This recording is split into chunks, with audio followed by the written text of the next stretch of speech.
Jadi emang karena ada beberapa unsur teatrikal, beberapa ya, nggak semuanya. Jadi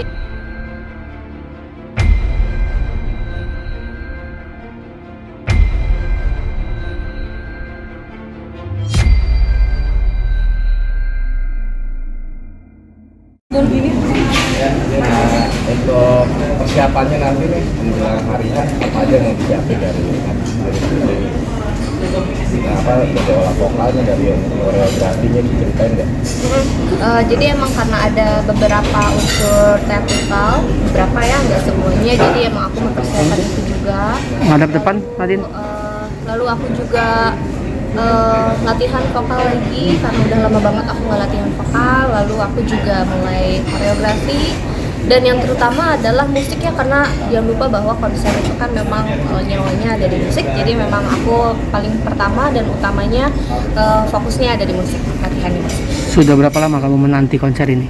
Wah, udah dari rilis album Mas. Sebenarnya kalau misalnya kayak cita-cita mau konser tuh dari aku masih baru mulai nyanyi 2018 tuh kayak wah, suatu hari aku akan punya konser sendiri gitu kan. Tapi ternyata rezekinya baru terjadi di 2022 ini gitu. Dan emang di album selamat ulang tahun juga. Tapi kalau misalnya spesifik untuk konser selamat ulang tahun, aku mungkin sudah menggodok dan menanti dan bermimpinya udah di 2020. Sudah 2 tahun. Sudah 2 tahun berarti ya? Perasaannya pas tiket sold out gimana? Kayak sebenarnya kan kalau misalnya sold out itu kan aku bisa lihat di bagian backstage ya, kayak kita bisa lihat tuh pergerakan penjualan tiketnya.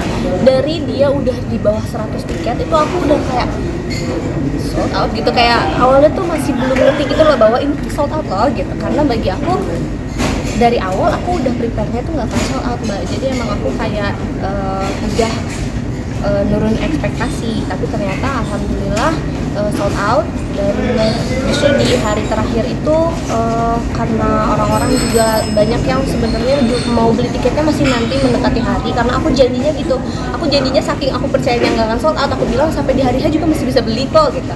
Mereka banyak yang nunda dan aku juga merasa bersalah karena jadinya kayak keduluan sama yang udah duluan beli tiket gitu. Dan ya nggak percaya sih awalnya, tapi sekarang udah jadi deg-degan karena aku merasa bertanggung jawab, karena orang juga datang ke konser aku effort, bukan cuma perihal uang tapi waktu dan tenaga, karena banyak yang dari luar kota. Jadi itu apa ya, sebagai pemacu aku untuk melakukan hal yang paling baik di konser aku. Aku lihat di presentasi ada Korea yang bakal dipakai juga sama teman-teman di acara. Iya betul. Nah itu konsepnya sendiri seperti apa? Karena kan mungkin kalau itu kan lumayan nggak besar ya. Betul. Jadi bagaimana dengan jadi gini, ada beberapa yang bisa dijawab itu. Pertama, karena kita sendiri sudah ada regulasi baru bahwa penjualan tiket hanya boleh sampai 70%. Jadi apakah akan ada area di mana penonton bisa menari? Tentu kalau misalnya mereka mau mundur, tapi kalau misalnya udah di konser kan biasanya orang udah stay di tempat di depan, mereka nggak akan mau mundur gitu. Tapi tidak akan penuh insya Allah di konser aku sendiri. Lalu yang kedua, sebenarnya kemarin itu semacam sayembara atau giveaway yang aku bikin supaya orang-orang yang udah punya tiket festival, mereka punya value juga selain datang ke konser, mereka juga merasa bahwa gue included loh gitu. Dan aku nanti akan membawa yang kemarin menang sayembara itu untuk naik ke atas panggung. Jadi yang nggak menang silahkan menari di tempat mereka masing-masing, tapi 10 pasang itu ada di atas panggung, dan juga 2 pasang lagi tambahan yang barengan sama Indosat, mereka bahkan diberi tiket karena giveaway tiket. Dan bukan cuma tiket sebarang tiket, tapi tribun yang kayak dari awal aja udah susah banget dapetnya, untuk naik ke atas panggung juga baru.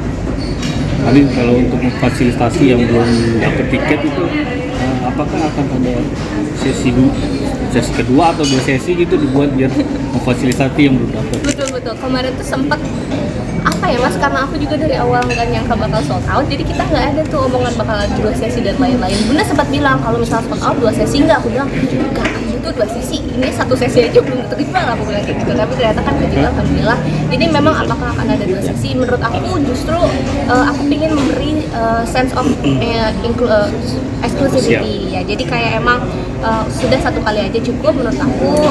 Semoga orang-orang yang datang itu yang benar-benar effort dan mencintai karyaku, dan aku harap untuk teman-teman yang tidak kebagian bisa menanti karyaku yang dan konser aku. Kan ada unsur teatrikal ya, kamu belajar teatrikal ada kesulitan nggak sih saat belajar teatrikal? Jadi karena mungkin baik lagi boleh di note bahwa teatrikal itu cuma seni dan just a little bit of portion gitu. Aku tidak banyak input di dalam teatrikalnya. Jadi di panggung aku akan fokus bernyanyi, tapi di belakang aku akan ada yang adegannya gitu.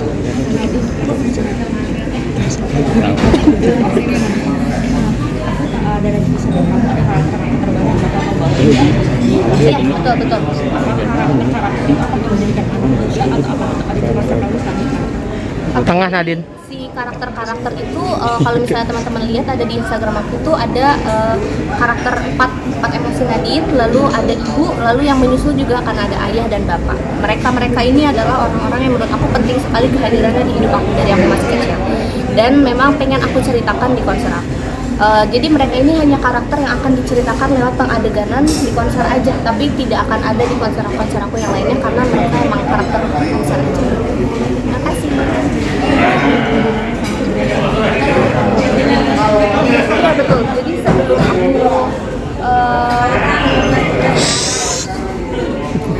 Jadi sebelum aku mulai promosi konser, bahkan sebelum aku bilang bahwa akan ada konser itu, aku tuh selalu pakai bunga ini, bunga yang ada di, kalau misalnya teman-teman lihat di album Selamat Ulang Tahun itu, artworknya itu bukan gambar aku waktu kecil, tapi bunda aku waktu kecil, dan dia memakai ini, exactly this.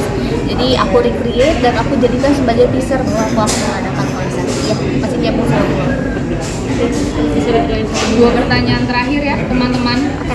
Sebenarnya sih bunga ini cuma bunga yang bunda pakai di baju masa kecil dia. Seingat aku itu adalah baju yang dibuat oleh ini, tapi nanti aku harus konfirmasi dulu, aku takutnya salah. Aku pingin nge-recreate aja si baju yang bunda pakai di artwork Selamat Ulang Tahun, karena selama ini orang-orang juga ngiranya itu adalah foto aku waktu masih masa kecil gitu, dan aku ngerasa oh iya ya mirip ya ternyata aku dan bunda, dan persis exactly kayak lagu Aku Bertaut. Aku ngerasa aku pingin buat sebuah kebertautan antara aku dan bunda lewat bunga. Mungkin untuk bayinya sendiri di desain sama siapa, sama dengan kamu atau ada desainer lain atau gimana? Oke, jadi baju yang Selamat Ulang Tahun itu yang kemarin aku pakai, yang ini dibuat oleh Kak Liane, dia adalah seorang desainer. Dari lama sekali aku bekerja sama Kak Liane, bahkan baju graduation SMA aku itu dia yang bikin. Dan aku tipe musisi yang emang suka banget bekerja sama orang-orang yang sering aku ajak kerja sama gitu, karena udah personal ya jadinya. Cuma baju-baju karakter yang kemarin aku posting di Instagram itu dengan desainer lain, yaitu Yei. Tapi ada berapa baju terakhir ya? Kalau aku sendiri cuma satu, aku nggak akan ada baju change. Oke. Thank you Nadine. Sudah terima kasih.